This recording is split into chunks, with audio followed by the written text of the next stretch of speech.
سلام و عرض ادب خدمت همه دوستان عزیز. امیدوارم حالتون خوب باشه. بنده اسدبگی هستم، مدرس بازارهای مالی.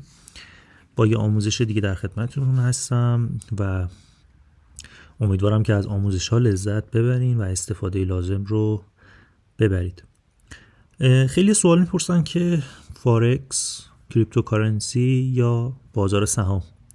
خب این مارکت ها فرقایی با هم دیگه دارن که میخوام توی این ویدیو براتون بازش بکنم تا بتونید راحت‌تر تصمیم بگیرید و با توجه به میزان نقدینگی و نحوه سرمایه گذاریتون بتونید بهترین سود و بهترین انتخاب رو داشته باشین.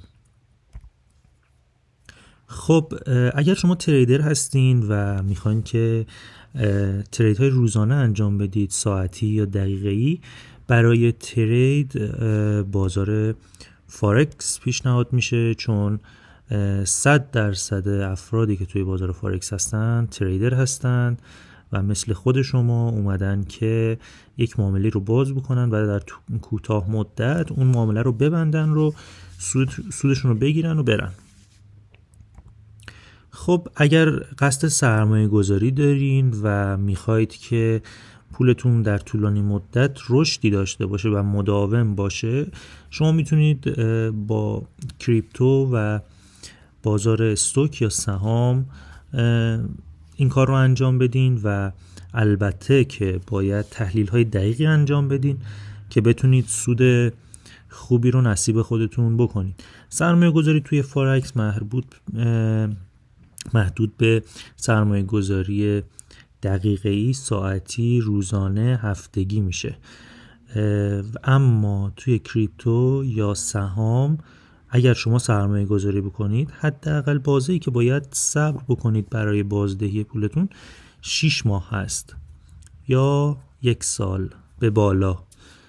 یعنی اینطوری نیست که شما بخواید توی بازار سهام یا بازار کریپتو نوسان گیری بکنید. میشه انجام داد، اما یک کار بسیار حرفه‌ای هستش و یه جورایی شانسیه، اصولی نیست. یعنی شما نمیتونی اصولی توی این مارکت ها ترید بکنی.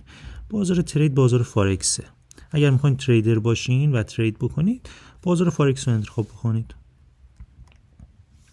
خب فرق این مارکت ها چیه؟ اگر میخواین توی بازار فارکس ترید بکنید، بازار فارکس نقدینگی بسیار بالایی داره و در کسری از ثانیه شما میتونید پولتون رو نقد بکنید. همه افرادی که توی بازار فارکس هستن تریدر هستن، یعنی اومدن که کمتر از 1 روز یا کمتر از نهایتاً 1 هفته پولشون رو نقد بکنن، چون بازار نوسانات بسیار شدیدی داره و باید نقد بشه.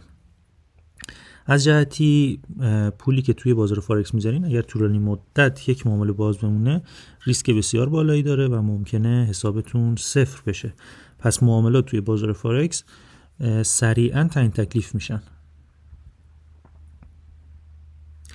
خب بازار کریپتو یا سهام اگر میخواین سرمایه گذاری بکنید، بازار کریپتو و سهام نقدینگی کمتر نسبت به فارکس داره و نقدینگی به مرور واردش میشه.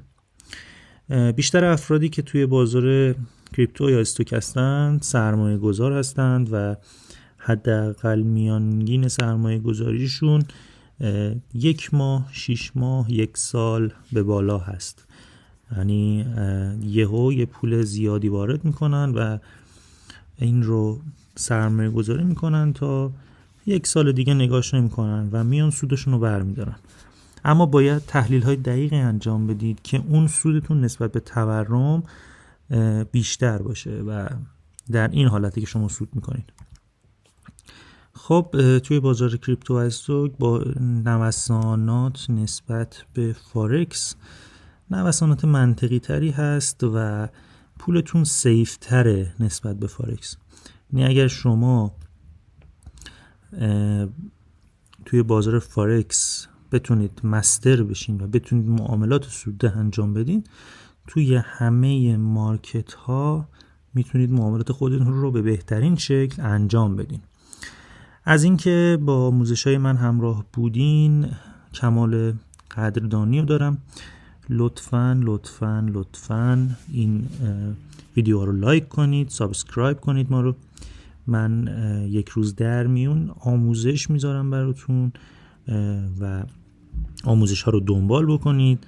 سعی میکنم نکاتی رو به شما بگم که دچار رگبار اطلاعاتی نشین و بتونید از این اطلاعات به نحو احسن استفاده کنید.